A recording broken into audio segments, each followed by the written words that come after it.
تعرف الفول السوداني؟ معقول يا أخي؟ في زول في السودان ما بيعرف الفول السوداني؟ العالم كله بيعرف الفول السوداني المدمس. نعم المدمس والدكوة كلنا بنعرف، نذوق طعمه وحاجة ممتعة جميل جدا. ولما تكون السلطة بالطماطم والبصل والدكوة حاجة روعة. عارفين بننجضوا كيف الفول ده؟ عارفين بننجضوا كيف؟ بيعملوا الرماد بتاع الفحم أو الهبوط، بيخلوا اللون أبيض. سهل يعني سهل النفض، نفض القشرة، وبيجذب المشتري.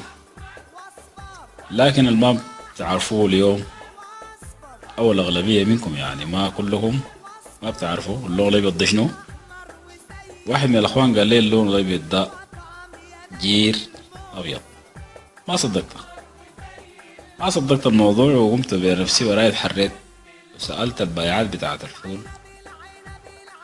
الأغلبية كلهم أو أجمع كلهم بأن اللون الأبيض ده جير جير جير جير عادي كده والله.